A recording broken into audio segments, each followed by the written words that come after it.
बिस्मिल्लाहिर्रहमानिर्रहीम। अस्सलाम वालेकुम नाज़रीन, आप यूट्यूब चैनल देख रहे हैं। मैं इमरान खान हूँ। अहम खबरें हैं, मैं आपके साथ शेयर कर देता हूँ इस वीलॉग में। सबसे बड़ा खौफ ये पैदा हो गया है कि इमरान खान क्या 2/3 अक्सरियत लेकर वापस आ रहे हैं। इस वीलॉग में सबसे इम्पॉर्टेंट सवाल ये होगा, इसके गिर्द हमारा वीलॉग घूमेगा और 2/3 अक्सरियत क्या कर सकती है। देखिए, इससे पहले इमरान खान साहब को जो हुकूमत मिली वो उनके हाथ बंधे हुए थे। सूरत हाल ये बन गई है जो नवाज शरीफ साहब का क्लेम था। जब नवाज शरीफ साहब बहुत ताकत में थे, उनकी मुखालिफ पॉलिटिकल पार्टी जो है बहुत बुरी तरह डैमेज हो गई थी, तो एक दौर में उन्होंने कहा था और उनके बारे में कहा जाता था कि खंबे को भी टिकट देंगे तो वो जीत जाएगा। इमरान खान साहब की सूरत हाल, अब ये इस तरह का दावा तो उन्होंने कोई नहीं किया, लेकिन इस वक्त पॉलिटिकल सूरत हाल उनकी ऐसी है।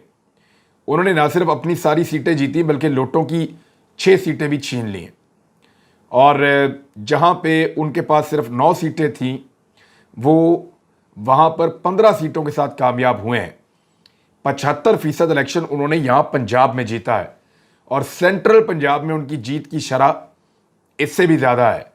ये चीज़ बड़ी खौफनाक है, अलार्मिंग है, ख़ास तौर पे मुस्लिम लीग नून और पाकिस्तान पीपल्स पार्टी के लिए।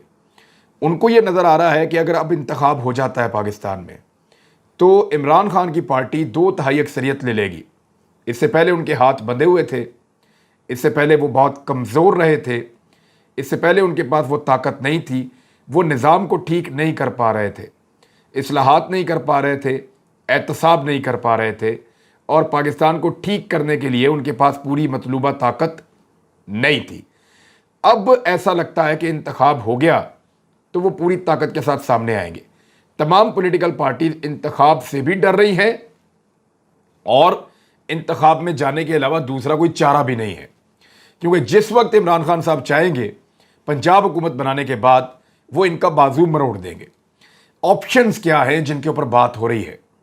पहला ऑप्शन तो ये है, शहबाज शरीफ साहब ने जो अपने हम ख्याल रहनुमा हैं, जो PMLN से उनका ताल्लुक़ है, उनका एक इजलास बुलाया और वहाँ ज़्यादा लोगों से यही राय डिस्कस की गई कि हमें नहीं जाना चाहिए इंतखाबात में। अब 2 महीने पहले अगर हम चले जाते तो हालात मुख्तलिफ होते, लेकिन हमने पब्लिक के साथ जो किया है अपने NRO के चक्कर में, यानी NRO लेने के चक्कर में, नैब का बेड़ा गर्क करने के चक्कर में, अपने केसेस से जान छुड़ाने के चक्कर में, ये पब्लिक के ऊपर भी दबाव बढ़ाते रहे हैं और मुश्किल फ़ैसलों का नाम देकर इन्होंने सत्यानाश कर दिया इकॉनमी का।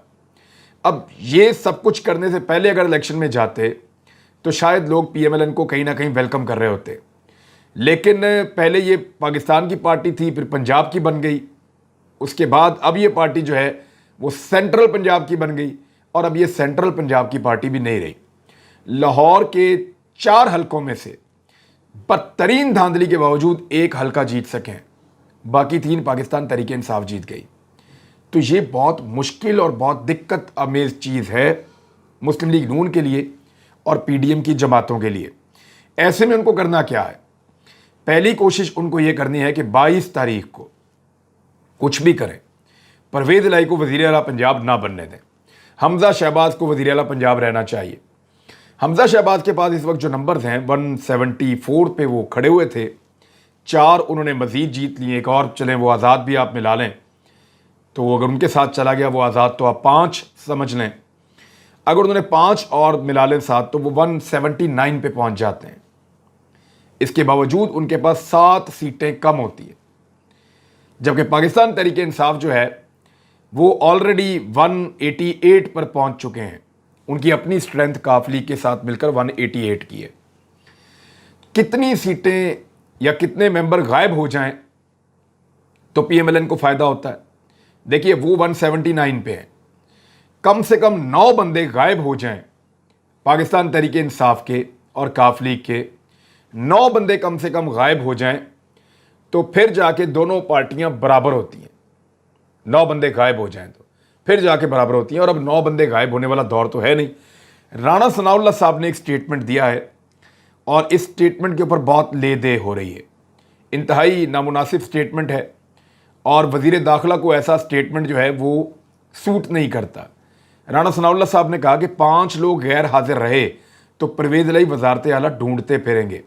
5 लोगों से नहीं होगा, اگر 5 لوگ غیر حاضر ہوں گے تو اس کے باوجود 183 ممبرز موجود ہوں گے پرویز الہی کے پاس اور نون لیگ کے پاس 179. 4 بندے پھر بھی کم ہوں گے. کم سے کم 9 بندے کم کرنے پڑیں گے یا غائب کرنے پڑیں گے. بندے غائب کرنا یہ تو ایک دھمکی ہے. وزیر داخلہ جن کے انڈر میں بہت سارے ادارے کام کرتے ہیں, ایجنسیز کام کرتی ہیں, وہ اس قسم کی دھمکی جب ایک اپوزیشن کی پارٹی کو دے رہے ہیں الیکشن سے بالکل پہلے, میرے خیال میں الیکشن کمیشن آف پاکستان کو اس کے اوپر نوٹس لینا چاہیے. لیکن election commission of Pakistan P M L N کی کسی بھی بات کا یا کسی بھی چیز کا نوٹس نہیں لیتا. الیکشن کمیشن آف پاکستان کے حوالے سے بھی ایک چیز ہے, لیکن پہلی کوشش یہ ہوگی حمزہ شہباز کو برقرار رکھیں. جب نہیں رکھ پائیں گے, پنجاب میں حکومت تبدیل ہو جائے گی, تو دوسری کوشش یہ ہوگی کہ وفاقی حکومت جتنا زیادہ ٹائم نکال سکے اور جتنی زیادہ دیر تک انٹیکٹ رہ سکے تب تک اس کو رہنا چاہیے. لیکن کیا عمران خان کے احتجاج کے سامنے یہ کھڑے ہو پائیں گے؟ کیا پبلک پریشر کے سامنے کھڑے ہو پائیں گے؟ کیا شہباز شریف اور پی ڈی ایم کی تمام جماعتیں مل کر 1.5 درجن جماعتیں ہیں, وہ مل کر صرف 20-22 کلومیٹر کے اسلام آباد کے اوپر اکتفا کریں گے؟ ان کے پاس تو اختیار ہی کوئی نہیں ہوں گے. پنجاب چلا جائے گا پی ٹی آئی کے پاس, خیبر پختونخوا پہلے ہی پی ٹی آئی کے پاس ہے, سندھ جو ہے وہ دور ہے اور پاکستان پیپلز پارٹی ہے, بلوچستان میں بھی حکومت ایسے ہی ہے, اور خیبر پختونخوا کے ساتھ گلگت بلتستان میں اور کشمیر میں جو حکومتیں ہیں وہ بھی پاکستان تحریک انصاف کی ہیں. تو چاروں طرف سے تحریک انصاف گھیر لے گی. شہباز شریف صاحب کے لیے بہت مشکل ہو جائے گا. اب اگلا مرحلہ ان کا یہ ہے کہ یہ اس حد تک حالات کو خراب کر دیں یا اس حد تک چیزوں کو خراب کر دیں کہ پاکستان میں کوئی ایمرجنسی لگ جائے یا کوئی ایک ایسا سیٹ اپ بن جائے جو انتخابات کو دور لے جائے. یعنی اس کو سمجھیں آپ, اگر جلدی انتخابات ہوئے تو عمران خان صاحب اس وقت ایک بلڈوزر بنے ہوئے ہیں. ان کی پارٹی وہ جو چیز رستے میں آ رہی ہے اس کو کچلتے چلے جا رہے ہیں. پبلک اوپینین ان کے ساتھ کھڑی ہے, ان کی ہوا چل رہی ہے, اللہ کی مدد ان کے ساتھ ہے, تو وہ جو بھی کر رہے ہیں وہ ٹھیک ہوتا چلا جا رہا ہے. ان کی غلطیاں ان کو ڈیلیور کر رہی ہیں اور ان کے لوگ لگاتار جیتے ہیں, اور ان کی نوجوان, ان کی پارٹی کے اندر ایک مومنٹم بھی بنا ہوا ہے جو کسی اور پارٹی میں اس وقت یہ جان نظر نہیں آتی, اور دوسری پارٹیوں کے بعد لڑنے کی وجہ بھی کوئی نہیں ہے. تو ایسی صورتحال میں ان کے ساتھ لڑائی کرنا, یعنی مخالف پہلوان سے اس وقت لڑنا جب وہ پوری ٹریننگ کے ساتھ پوری طرح فٹ ہے, اس وقت بالکل مناسب نہیں ہے. یہ انتظار کریں گے عمران خان کی پارٹی کے کمزور ہونے کا یا اپنی پارٹیوں کے مضبوط ہونے کا, اور تب تک کے لیے کوئی متبادل سیٹ اپ ان کو چاہیے ہوگا. یا تو یہ چاہیں گے کہ ان کی اپنی حکومت چلتی رہے, پرلونگ کرتی رہے, 1 سال گزار لے, جیسا کہ شاہد خاقان عباسی نے ابھی سٹیٹمنٹ دیا ہے. وہ یہ کہتے ہیں کہ 2023 کے اگست میں الیکشن ہوگا. اب یہ خواہش بھی ہو سکتی ہے اور ان کو کوئی کمٹمنٹ بھی کسی نے دی ہوئی ہو سکتی ہے. ویسے کمٹمنٹس تو ان کو دی گئی تھی. اب اس میں جو نقطہ باریک ہے وہ یہ ہے کہ یہ کر کیا سکتے ہیں. نمبر 1, اپنی حکومت کو اگست 2023 تک کھینچ کے لے جا سکتے ہیں, بہت مشکل ہے. نمبر 2, جو نگران حکومت بنے اس کا دورانیہ لمبا کر سکتے ہیں, اس کے ملٹیپل طریقہ کار ہیں. ایمرجنسی جیسی صورتحال پیدا کی جائے, پاکستان کے حالات ایسے ہوں کہ الیکشن آگے سے آگے جاتا چلا جائے, اور ان حالات کی وجہ سے کچھ ایسی چیزیں ہو جائیں جن میں یہ ساری پولیٹیکل پارٹیز بھی واپس ریلیونسی کی طرف آنا شروع ہو جائیں یا ریلیونٹ ہو جائیں. دھاندلی انہوں نے کر دیکھ لی ہے. جب پبلک کھڑی ہو جائے تو آپ کا ڈالا ہوا 10,000 15,000 جعلی ووٹ وہ آپ کے کام نہیں آتا, کیونکہ پبلک فرق بہت زیادہ ڈال دیتی ہے. جہاں تک لوگ کہہ رہے تھے کہ 80-20 کا فرق ہے, 80 ووٹ پڑتا ہے پاکستان تحریک انصاف کو اور 20 پڑتا ہے لوٹے کو. اب ہوتا یہ ہے کہ جب یہ ووٹ دھاندلی زدہ ووٹ بیچ میں پڑتے ہیں تو پھر یہ مقابلہ بن جاتا ہے تھوڑا بہت, لیکن اس کے باوجود بدترین شکست ہوئی ہے. ایسی صورتحال میں تو عمران خان 2/3 اکثریت لے جائے گا, تو اس سے بہتر ہے پاکستان میں یا تو نگران حکومت لمبی چل جائے, یا کوئی ٹیکنوکریٹس کی حکومت بن جائے, یا پاکستان کے اندر کوئی اور سرکار بن جائے, یا کوئی مارشل لا لگ جائے, ایمرجنسی لگ جائے, کچھ ہو جائے. عمران خان کو نہیں آنا چاہیے. عمران خان سے ان سب کی جان جاتی ہے. وہ اس پالیٹکس کے اندر ایک ایلین ہے. اس نے اتنی کم طاقت کے باوجود, بیساکھیوں پر کھڑا ہونے کے باوجود ناکو چنے چبوا دیے اپنے سیاسی مخالفین کو, سب کو جیلوں میں بند کیا, ان سے پراپرٹیز برآمد کی, ان سے لوٹ کا مال باقاعدہ نیلامیاں کر کے ان سے وصول کیا. نواز شریف کی پراپرٹیز کی نیلامیاں ہوئی ہیں, نیلامیاں کر کے ان سے وصول کیا, ان کے اصل کیسز پکڑ لیے. जड़ से पकड़ लिए, हर तरह के सबूत हासिल कर लिए, और ऐन मौका पर इन्होंने ये शब खून मारा, एक बैरूनी और अंदरूनी साजिश के जरिए से रिजीम चेंज किया और अपनी जान छुड़ा ली। अब वो आदमी ज्यादा दुगनी तिगनी ताकत के साथ वापस आना चाह रहा है। अगर वो 2/3 अक्सरियत से वापस आ गए तो उसके पास बहुत ज्यादा ताकत होगी जिसको ये किसी सूरत बर्दाश्त नहीं करेंगे। जो ये मैक्सिमम कर सकेंगे वो ये करेंगे। मैंने आपको ऑप्शंस बता दिए हैं। एक और चीज ये क्या करने जा रहे हैं, इनकी कोशिश है कि कुछ ना कुछ करके फॉरेन फंडिंग केस में पीटीआई को फारिग करवा दें। लेकिन अवाम की एक इतनी मकबूल जमात को क्या फारिग करवाया जा सकता है? इंतहाई मुश्किल फैसला है, मुमकिन नहीं है, हो नहीं सकता।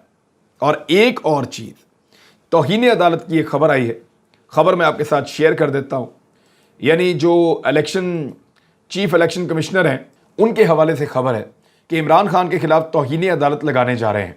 यह दावा किया है कंवर दिलशाद साहब ने।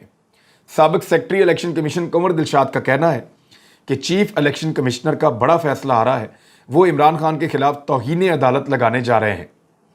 उन्होंने ये कहा कि सुनने में आ रहा है कि इमरान खान के ऊपर जो है वो ममनुआ फंडिंग के केस का भी बोझ डाला जा रहा है। हालांकि ये जो केस है ये सारी पॉलिटिकल पार्टीज़ का है। पीटीआई की फंडिंग तो फिर भी बहुत बेहतर है, बाकी पॉलिटिकल पार्टीज़ का तो बेड़ा ही गर्क है। अगर करना है तो सबका कर दे तो पाकिस्तान की पॉलिटिकल पार्टी से हमेशा के लिए जान छूट जाएगी, कोई भी पार्टी वापस नहीं बचेगी। उन्होंने कहा कि चीफ इलेक्शन कमिश्नर का एक बड़ा फैसला है कि वो इमरान खान के खिलाफ तौहीन अदालत लगा रहे हैं। चीफ इलेक्शन कमिश्नर ने पैमरा से ऑडियो वीडियोस मंगवा ली हैं और election commissioner article 204 election act 217 की शिक 10 के तहत कार्रवाई कर रहे हैं और इलेक्शन कमीशन इस बारे में चार्जशीट भी करने वाला है। तो क्या इमरान खान जैसे एक पॉपुलर आदमी के ऊपर इस किस्म की चीज़ की जा सकती है? क्या इस तरह के पॉपुलर आदमी के ऊपर एक इतनी बड़ी पॉलिटिकल पार्टी, पाकिस्तान की सबसे बड़ी, उसके लीडर को सिंगल आउट किया जा सकता है सिर्फ इसलिए कि वो बार बार ये शिकायत कर रहा है कि हमें इलेक्शन में जाना है और इलेक्शन का निज़ाम जो शख्स कंट्रोल कर रहा है चीफ इलेक्शन कमिश्नर, उसके ऊपर हमें कोई एतबार नहीं है। वो एतबार नहीं कर रहे, वो कोई तौहीन नहीं कर रहे, वो कोई झगड़ा या गाली गलोच नहीं कर रहे। वो ये कह रहे हैं इस बंदे पे एतबार ही नहीं है, ये बंदा जानिबदार है, गैर जानिबदार है ही नहीं, ये बंदा न्यूट्रल अंपायर है ही नहीं, ये बंदा जानिबदारी करता है, हमारे साथ ज्यादती करता है, हमें इसके अंडर खेलना कबूल ही नहीं है। ये तो दुनिया के हर खेल का रूल है। कहीं पे भी आप अंपायर पे, रेफरी पे आप एतराज़ कर लें, बदलना पड़ेगा। जज के ऊपर आप, सुप्रीम कोर्ट ऑफ पाकिस्तान के जज के ऊपर आप उंगली उठा सकते हैं, एतराज़ कर सकते हैं कि फलां वजह से मुझे इन जज साहब के सामने अपना केस नहीं लड़ना। तो जज साहब अपने आप को ज़्यादातर वॉलंटियरली उस केस से अलग कर लेते हैं। ऐसा ही होता है। अब एक पाकिस्तान की सबसे बड़ी पॉलिटिकल पार्टी कह रही है कि चीफ इलेक्शन कमिश्नर जानिबदार है और उसके अंडर हमें इलेक्शन नहीं लड़ना, तो उनको चाहिए कि वो अपने आप को इस केस से अलग कर लें। जनरल इलेक्शन पाकिस्तान की तारीख के आम तरीन होने जा रहे हैं, उससे वो अपने आप को अलग कर लें। अच्छा, एक और बहाना ये किया जा रहा था कि IMF जो है वो डील नहीं करेगा निगरान हुकूमत के साथ। अब उसके ऊपर एक खबर आई है, वो खबर मैं आपको बता देता हूं। IMF को पाकिस्तान में निगरान हुकूमत से मुज़ाकरात पर कोई एतराज़ नहीं है, ये IMF के ज़राए ने बताया है। ज़राए ने कहा है कि आलमी मालियाती इदारे को पाकिस्तान में निगरान हुकूमत से मुज़ाकरात में कोई एतराज़ नहीं है। पाकिस्तान में किसी भी हुकूमत से बातचीत कर सकता है। अगर पाकिस्तान में कभी निगरान हुकूमत आई तो उससे मुज़ाकरात में कोई एतराज़ नहीं होगा। तो ये तो बड़ा सिंपल है। यही एक बहाना था कि IMF के साथ निगरान हुकूमत कैसे बातचीत करेगी। तो जो भी निगरान हुकूमत आएगी वो एस्टेब्लिशमेंट से या इंस्टीट्यूशन जो पाकिस्तान के अंदर मौजूद हैं, उनकी इंस्टीट्यूशनल मेमोरी या उनके रिकॉर्ड से फ़ायदा उठाते हुए, उनके तजुर्बे से फ़ायदा उठाते हुए वो IMF के साथ डील भी कर सकते हैं। इमरान खान साहब के हवाले से एक और बड़ी खबर यह है कि अब उनकी ज़िंदगी को भी शदीद तरीन ख़तरा लाहक हैं। देखिए, जब तक उनके मुखालिफिन ये समझ रहे थे कि वो वापस इक़्तिदार में नहीं आ पाएंगे, धांधली के ज़रिए उनका रास्ता रोका जा सकता है या पब्लिक ओपिनियन को बदला जा सकता है, तो उन सब की गलत फहमियाँ दूर हो गई। चाहे वो मुखालिफिन पाकिस्तान के अंदर हों, चाहे वो मुखालिफिन पाकिस्तान के बाहर हों, उन तमाम मुखालिफिन की ये गलत फहमियाँ दूर हो चुकी हैं कि इमरान खान का इलेक्शन में रास्ता रोका जा सकता है। तो ऐसे में उनकी जान को ख़तरात जो हैं वो ज़्यादा बढ़ गए हैं। इमरान खान साहब ने कहा है कि कई मुल्कों में खुशी मनाई गई जब इमरान खान साहब को निकाला गया है। अब जिन मुल्कों में खुशी मनाई गई है वो भी नहीं चाहेंगे और इमरान खान साहब के मुखालिफिन भी नहीं चाहेंगे कि वो वापस आए, तो रोकने के बाकी तरीके तो सारे नाकाम हो गए हैं। लिहाजा अब उनकी सिक्योरिटी को जो है वो ख़तरात लाहक हैं और ये बात उनके लोगों को पता है और अब उनकी सिक्योरिटी को मज़ीद इन्हेंस करने की ज़रूरत है। नवाज शरीफ साहब की वापसी की राह तक रहे हैं कुछ लोग और वो ये कह रहे हैं कि इस वक्त जो सूरत हाल बन गई PMLN के साथ और PDM की जमातों के साथ, उन्हें एक ज़बरदस्त क़यादत की ज़रूरत है। तो क्या नवाज शरीफ साहब वापस आके वो क़यादत फराहम करेंगे, इस बारे में अभी कुछ नहीं कहा जा सकता। इमरान खान का रास्ता रोकने वालों ने MQM के धड़ों को इकट्ठा करने की कोशिश की थी। उन्होंने कोशिश की थी कि बाबर गौरी भी आए, उनका भी किया गया। इवन मैंने ये भी सुना कि अल्ताफ़ हुसैन जो है उनको रेलिवेंट किया जा सकता है आने वाले वक्त में। लेकिन MQM की सूरत हाल ये हो गई है कि एक बड़ा धचका लगा MQM को। कराची में PTI को रोकना था ना, कैसे रोकेंगे? आप कैसे रोक सकते हैं PTI को कराची में? अगर आपने रोकना था तो आपने सारे धड़े इकट्ठे करने थे। वहाँ सूरत हाल ये पैदा हो गई है कि NA 245 में जो ज़िमनी इलेक्शन है, फारूक सत्तार ने उसको आज़ाद हैसियत से लड़ने का फैसला कर लिया है। यानी डॉक्टर फारूक सत्तार साहब ने ऐलान किया है कि मैं आज़ाद हैसियत में NA 245 का इलेक्शन, जहाँ से मरहूम आमिर लियाकत हुसैन साहब MNA थे, वहाँ से उन्होंने कहा कि मैं वहाँ से अब इलेक्शन लड़ूंगा। तो ये एक बड़ी अजीब चीज़ है कि MQM का खुद का शरादा बिखर रहा है, वो कैसे सबको इकट्ठा करेंगे। उधर जश्न मनाने वाले जो हैं वो नवाज शरीफ साहब के घर पहुँच गए दोबारा बरतानिया में। यानी PTI के लोग वहाँ पे पहुँच गए झंडे पाकिस्तान के लेकर, और PTI के ज़रा कोई बात होती है, गुस्सा आता है मियाँ साहब के घर, प्यार आता है मियाँ साहब के घर, खुशी होती है मियाँ साहब के घर, गमी होती है मियाँ साहब के घर। यानी मियाँ साहब के घर को तो उन्होंने पता नहीं कोई शादी हॉल बना के रख दिया है या कोई ऐसा हॉल बना दिया है कि कोई भी चीज़ होती है वहीं पहुँच जाते हैं। तो मियाँ साहब के घर के बाहर भंगड़े शंगड़े डाल रहे थे लोग और खुशी मना रहे थे और मियाँ साहब को अपनी खुशी में शामिल करना चाहते थे। लेकिन मियाँ साहब पहले की तरह इस मरतबा भी बाहर नहीं आए लोगों के जश्न में शामिल होने के लिए। जो अहकामात हमजा दिया करते थे अपनी पार्टी को और इत्तेहादियों को, सारे इकट्ठे हो जाओ लाहौर में, अब हमने वज़ीर आला बनना है, वही अहकामात इस मरतबा पाकिस्तान तहरीक इंसाफ और मुस्लिम लीग काफ ने दिए हैं। ना उनको होटल बुक करने पड़ रहे हैं, ना उनको लोगों को छुपाना पड़ रहा है। वजह क्या है? वजह यह है कि उनको अपने लोगों पे एतबार है और उनको पता है कि जो हमें छोड़कर जाएगा वो अपने सियासत के पाँव पे कुल्हाड़ा मारेगा, अपनी सियासत को खुद तबाह कर देगा। लिहाजा उनको इस बात का तो डर ही नहीं है कि कोई उनको छोड़कर जाएगा और उन्हें पता है कि ये सारे इकट्ठे होंगे, ये सारे आएंगे, हलफ लेंगे नए लोग और परवेज़ इलाही को वज़ीर आला पंजाब बनाएंगे। तो उन्होंने अहकामात जारी कर दिए कि आप लोग लाहौर में रुकें और लाहौर में मौजूद रहें। एक और चीज़ है पाकिस्तान तहरीक इंसाफ के वाले से, जो मैंने आपको कहा था कि फौरी तौर पे असम्बलियाँ तहलील नहीं करेंगे। मुझे ऐसा लगता था कि नहीं करेंगे और वही हुआ। असद उमर साहब ने स्टेटमेंट दिया है कि फौरी तौर पे हम असम्बलियाँ तहलील करने नहीं जा रहे, क्योंकि अभी तो उन्होंने लॉन्ग मार्च करना है। ये आपको आने वाले दिनों में पता चलेगा।